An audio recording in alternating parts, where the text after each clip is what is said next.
자, 바로 가도 될까요? 시작하시죠. 예, 네. 바로 시작하시죠. 예. 자, 이번 시간 김한주 박사님 모신다고 얘기 들었는데 진짜 존경을 한 몸을 받는 분이잖아요. 네, 그렇습니다. 네. 이번 주부터요. 김한진의 먼데이 모닝 인사이드 첫 시간 시작을 하겠습니다. 바로 모셔보겠습니다. 안녕하십니까? 예. 안녕하세요. 안녕하세요. 예, 네, 반갑습니다. 안녕하세요. 예, 처음 뵙겠습니다. 네. 잘 부탁드립니다. 예, 잘 네. 부탁드립니다.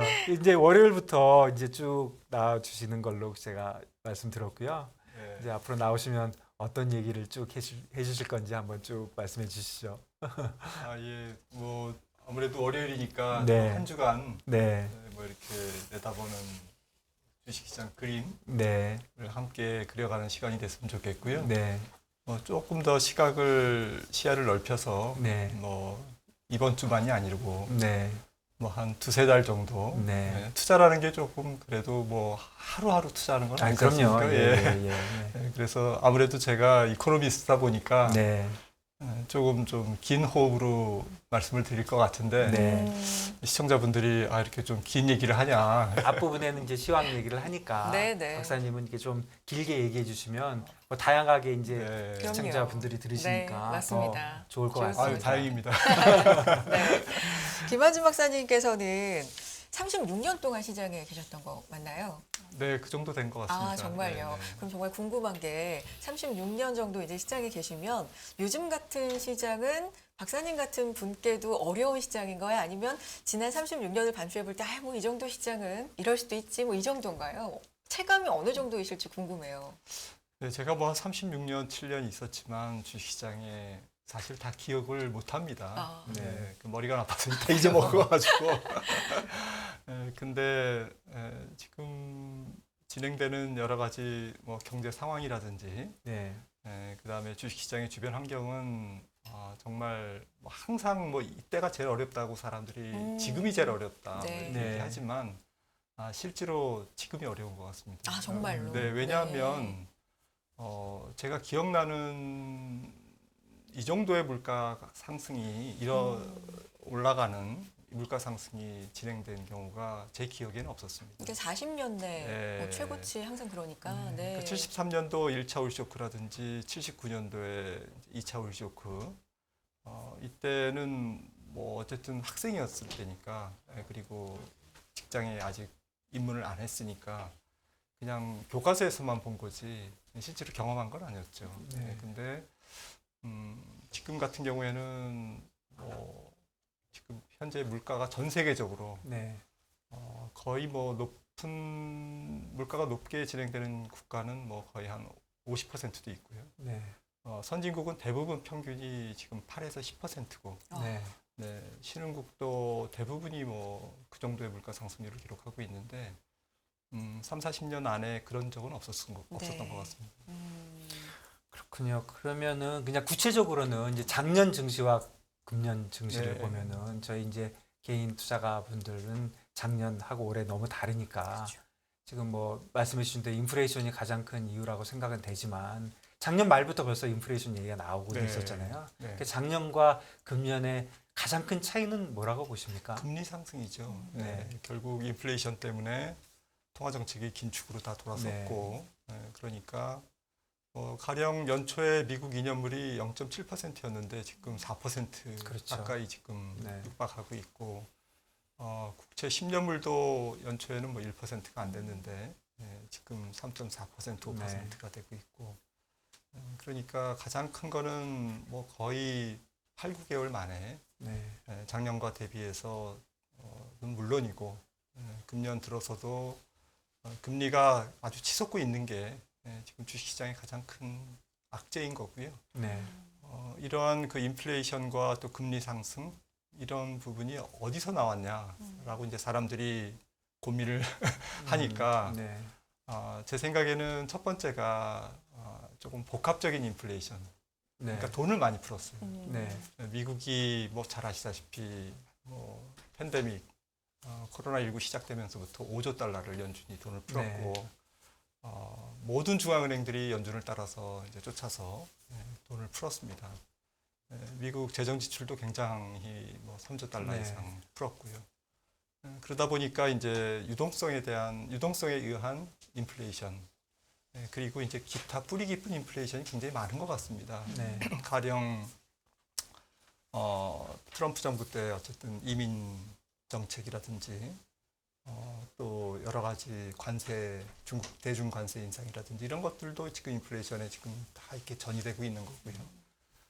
그러니까 돈을 많이 풀었는데 조금 경기가 식어야 되는데 잘 안 식는 거죠 지금. 네. 그러니까 인플레이션이 잘 안 잡히고 또 구조적인 부분 앞서 말씀드린 이제 원가가 다 올라가는 네. 그런 상황에서 또 탄소 제로 정책이 또 인플레이션을 압박하고 있습니다. 정유사들이 이제 정제 시설을 네.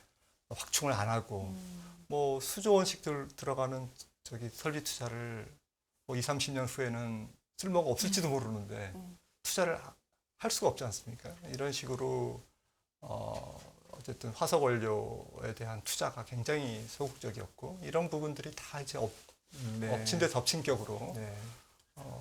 인플레이션을 압박하고 있고 특히 뭐 2월 24일부터는 이제 러시아 우크라이나 그렇죠. 전쟁이 터졌죠. 네. 이런 부분. 그러니까 복합적이다라는 말은 사실은 이 인플레이션을 잡기가 굉장히 어렵다라는 그러한 의미를 내포하고 있고 그러다 보니까 각국 중앙은행들이 금리를 올렸는데 연준도 사실 연초 대비 3월부터 225bp를 올렸는데 물가는 3월 달에 8.5%였습니다. 미국 소비자 물가가.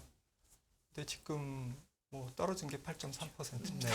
네. 그러니까 고작 0.2%포인트를 떨어뜨리느라고 지금 225bp를 올린 겁니다. 물론 이제 통화정책의 효과가 조금 지연돼서 나타나는 건 있지만 그 정도로 물가가 잘 안 떨어지고 있다. 그러니까 결국은 이제 팬데믹 때문에 시작한 거는 맞지만 네. 사실은 팬데믹이 다가 아니라 그동안 쌓여온 좀 악재들이 많이 있었다 이렇게 보시는군요. 맞습니다. 거기다가 연준이 엄청나게 지각 긴축을 한 거죠. 네. 가령 2021년 작년 3월에 인플레이션은 3%였습니다. 네. 그러니까 한 1년 정도 지각한 것 같아요. 연준이 뭐 지금 자기네들이 정말 실수했다라는 말은 1도 안 하지 않습니다. 그렇죠. 그런데 연초에 연준 위원들이 다 그 일시적인 거라 그랬어요. 네. 맞습니다. 네, 금리 다 일시적인 거라 네. 그랬고 그리고 갑자기 놀래가지고 네. 인플레이션부터 잡고 보자. 뭐 경기 침체 난 맞아요. 모르겠다. 네. 이렇게 나온 지가 벌써 얼마 되지 않은 거죠. 네. 그러니까 연준이 일단은 좀 오해가 있었다. 연초에 이렇게 봐도 맞겠습니까? 100% 맞습니다. 네. 그리고 시청자분들이 이코노미스트를 믿으면 안 됩니다. 믿으시면 안 됩니다. 저희 항상 이코노미스트들 뭐 아주 펑펑 틀리고요.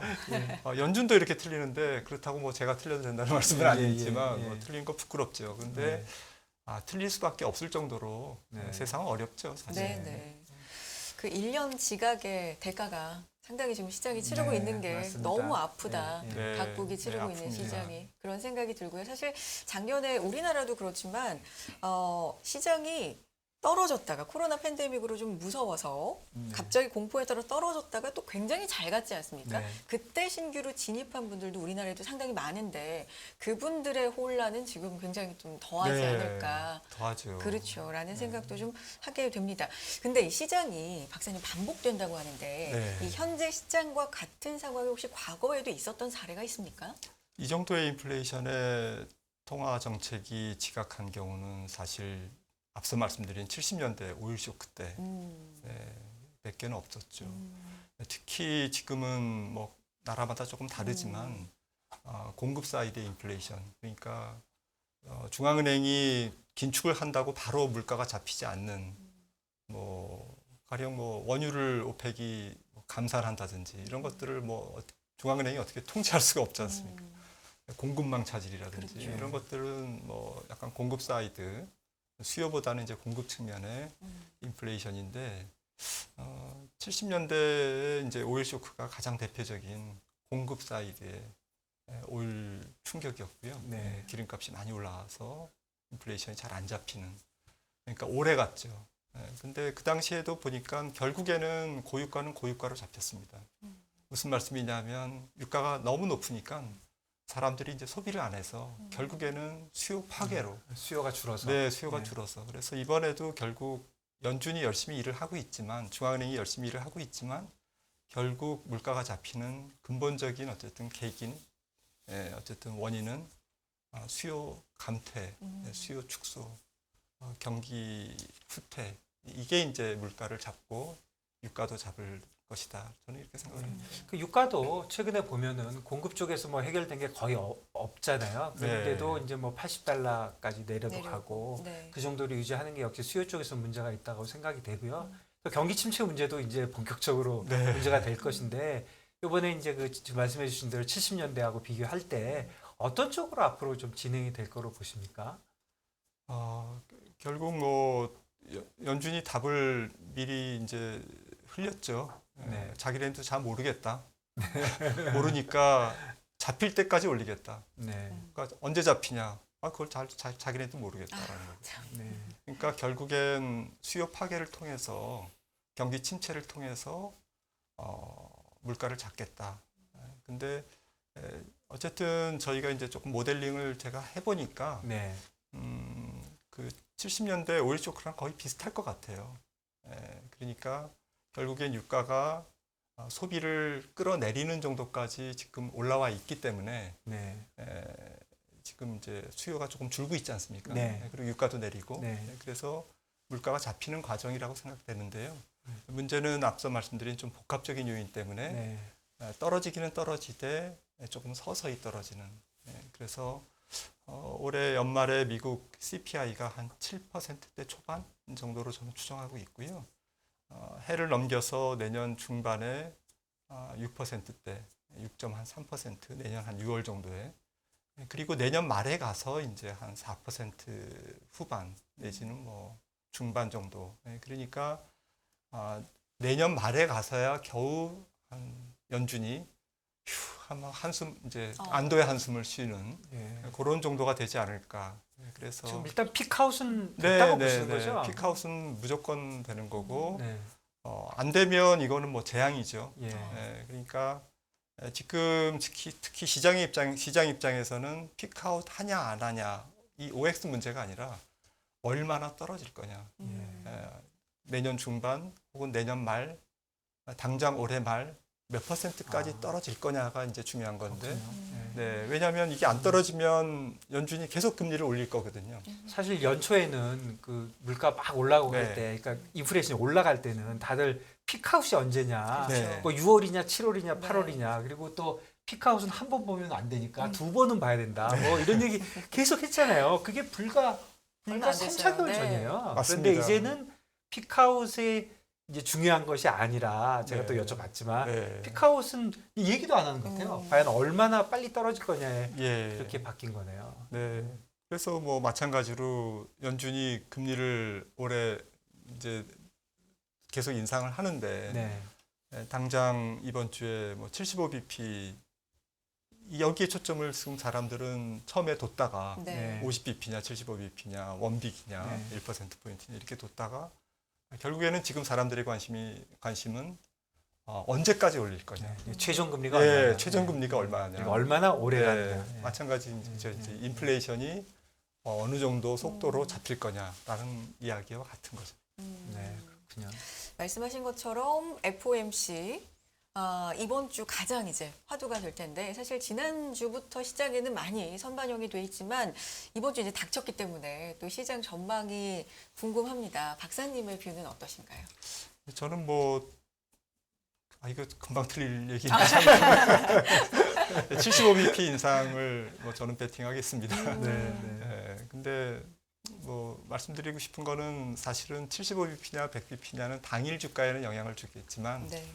대세에는 큰 영향이 없습니다. 그렇죠. 뭐 75, 75, 50이나 뭐 네, 네, 50, 네. 25나 뭐 다 더해 보면 다 똑같은 네. 거죠. 그래서 올해 만약에 75, 50, 25 하면 이제 4.0이 되지 않습니까? 연말에.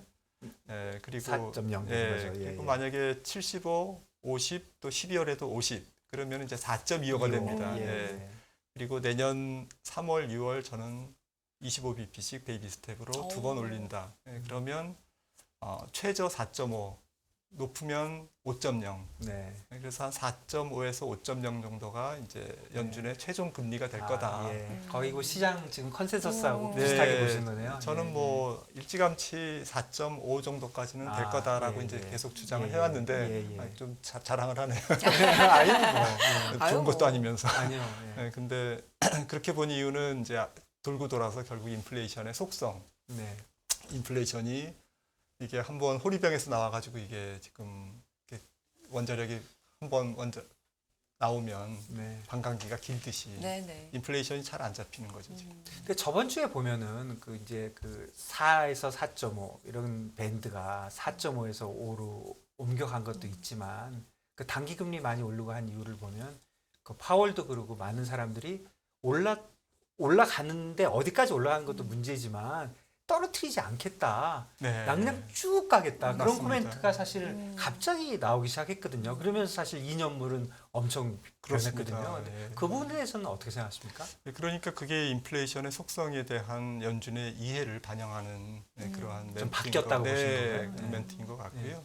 그러니까 인플레이션이 연준의 안도의 한숨을 불러일으킬 정도, 끌어낼 정도의 상황은 올해 말이 아니라 내년 말, 당초 예상보다 한 1년 정도 지연된 거고, 그 다음에 근원피스 인플레이션, 뭐 연준이 금가옥조로 삼는 기준으로 삼는 근원 PCE 개인 소비자 지출 인플레이션이 2.0이 목표인데 한 2.5 정도까지만 내려오면 이제 연준이 네. 이제 완전히 다 올스톱 하겠죠. 뭐 100번 양보해서 한 3%를 깨는 정도 아래로 그런 시점은 2024년 네.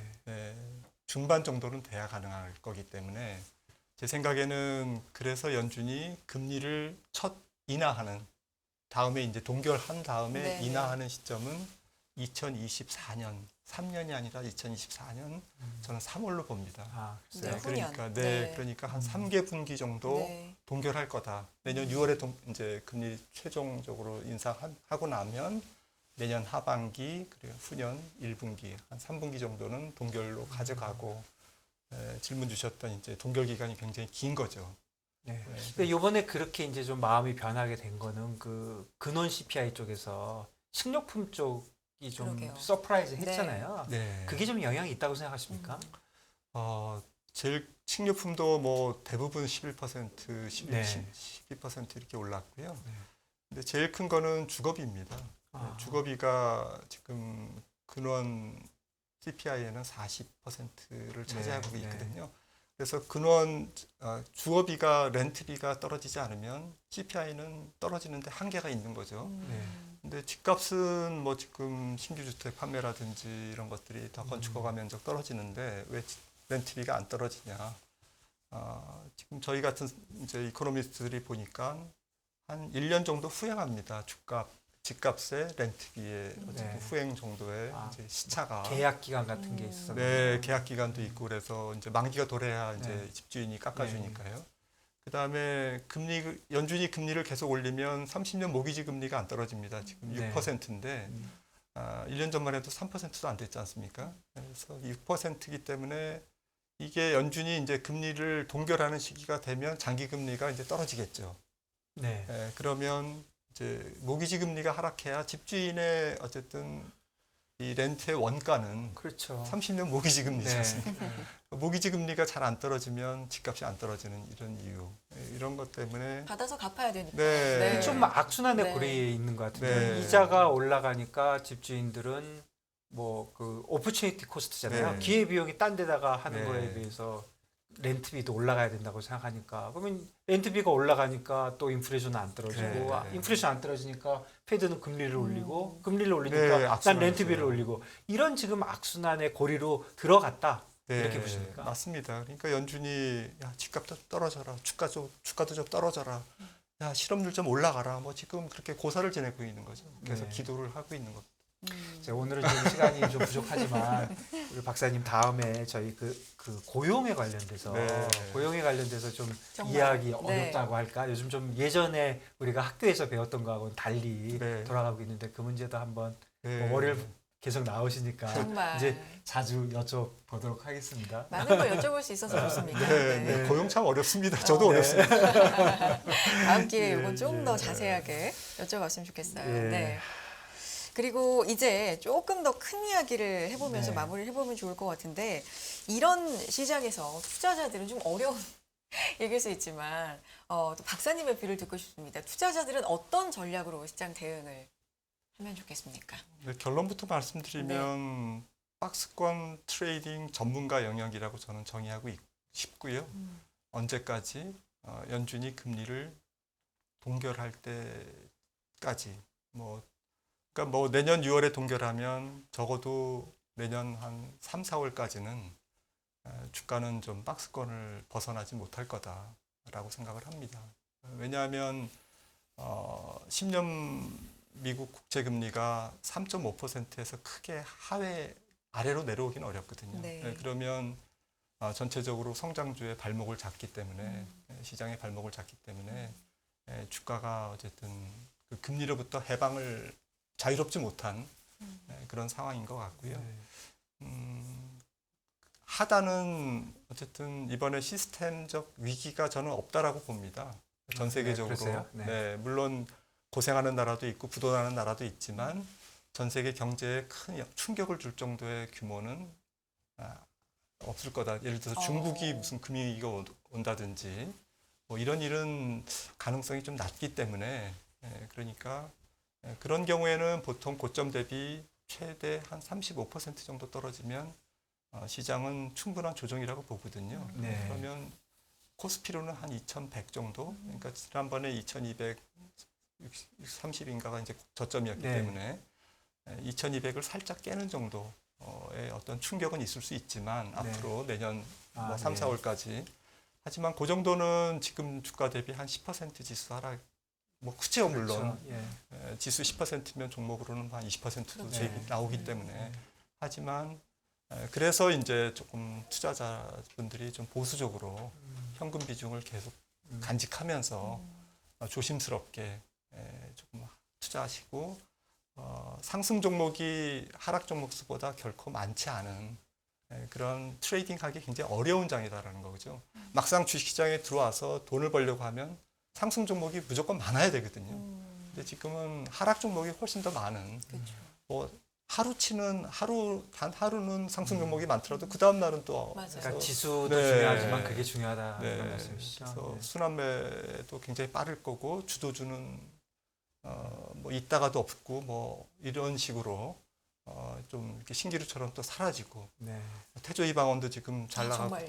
나가고 네. 있었지만 또 언제 그러냐는 듯이 또 폭락하고 이제 이런 굉장히 마음을 상하게 만드는 투자자분들을 이런 매크로 환경이기 때문에 기가 막히게 트레이딩을 하지 않으시면 돈을 벌기가 굉장히 어려우신 까다로운 장세라고 생각을 합니다. 따라가다 엇박자가 날 수도 네. 있고요. 그리고 사실 요번에 또 그 6월 말에 네. 그 저점을 밑으로 혹시라도 내려가게 되면 뭐 미국이나 한국이나 좀 이렇게 패닉이 올 수 있는 또 이제 굉장히 이제 거기 내려가면 또 나쁜 이런 분석도 많이 나오고 그래서 굉장히 걱정이 되는데 일단 그쪽까지 갈 가능성이 많다 이렇게 좀 보시는 건가요? 네. 좀 아무튼 저점을 한번 테스트할 수밖에 없는 거는 지금 이제 겨울에 만약에 강추위가 오면 네. 유로화가 못 버티죠. 네. 유럽 쪽의 에너지 쇼크로. 그렇죠. 네. 유럽과 EU와 영국을 GDP를 합치면 25조 달러인데 미국과 같습니다. 그러니까 그런 나라가 지금 스태그플레이션에서 급속한 경기 침체로 가고 있거든요. 네. 그러니까 유로존이 어쨌든 에너지 위기에서 회복돼야 달러가 조금 약세로 가고 유로화가 다시 또 페리티 위로 이제 강세로 회복하고 전 세계 위험 자산 선호도가 조금 높아지고 이런 그림이 나올 텐데 이게 뭐 조금 선반영되는 건 있습니다만 그럼에도 불구하고 어쨌든 날씨 변수도 있고 또 러시아가 어떻게 또 고약하게 나올지에 대한 변수도 있고 조금 이런 불확실성이 있기 때문에 이런 불확실성이 좀 해소되는 시기는 빨라야 크리스마스 때 이후 그러니까 내년 초가 되지 않을까. 그래서 올해까지는 아무튼 긴장할 수밖에 없는 네. 그러한 환경이라고 봅니다. 사실 미국도 걱정이지만 네. 유럽이 조금 더 걱정이라고 할까. 네. 천연가스를 네. 비롯해서 네. 에너지 더 문제. 걱정이라고 하면 유럽이 살아나지 못하면 환율 쪽에서 네. 달러 강세가 유지되고 뭐 그런 거를 걱정하시는. 네, 네, 네. 일시적이나마 조금 환율 쪽에서 쇼크가 나오는 네. 그런 상황입니다. 알겠습니다. 네. 아, 더 많이 듣고 싶은데, 네, 좀 아쉬운 네. 시간 마무리해야 될 것 네. 같고요. 그래도 이제 월요일마다 이렇게 네. 나와주시니까 네. 못다한 이야기는 월요일마다 또 궁금한 좀 여쭤보도록 하겠습니다. 오늘 인사 나눌까요? 예, 네, 감사합니다, 이코노미스트 김한준 박사님. 박사였습니다. 예. 고맙습니다. 예, 감사합니다. 자, 앵커님. 네. 이제 그 굿모닝 인포맥스 2부 이제 네. 첫 방송 네. 저하고 이제 같이 해봤는데 네. 어떠셨습니까? 아, 저는 조금 걱정을 했었는데 너무 편안하게 해주셔서 별 말씀을요. 아주 배우는 거 제가 많고 경험도 없고 이런데 즐거운 시간이었어요. 앞으로 잘할 네. 수 있을지 모르겠습니다. 아유, 그럼요. 너무 지금 어쨌든, 잘하고 계십니다. 예. 네. 그 단기, 네. 장기를 저희가 음. 다 어우르게 미국 시장과 한국 시장, 그다음에 짧은 시간과 장기적인 그런 전망 이런 거를 다 엮어서 그렇게 할 수 있는 시간으로 만들도록 노력을 해보도록 하겠습니다. 맞습니다. 네. 자, 저희 방송 실시간 유튜브 댓글로도 또 소통하고 있으니까 유튜브로도 확인하실 수 있고 댓글도 여러분의 의견도 많이 달아주셨으면 좋겠습니다. 구독, 좋아요, 알림 설정도 여러분 부탁드리겠습니다. 자, 그리고 계속해서 말씀드리지만 이번 주가 또 중요한 한 주잖아요. 시장에 있어서도. 예, 이번 네. 주 예, 그 FMC 그게 관건이니까요. 네. 저희가 여러 가지로 준비해서 계속적인 그 업데이트 드리도록 하겠습니다. 맞습니다. 네. 내일 아침 이 시간에 찾아뵙겠고요. 출근길은 굿모닝 인포맥스와 함께해 주시기 바랍니다. 함께해 주신 여러분 고맙습니다. 감사합니다.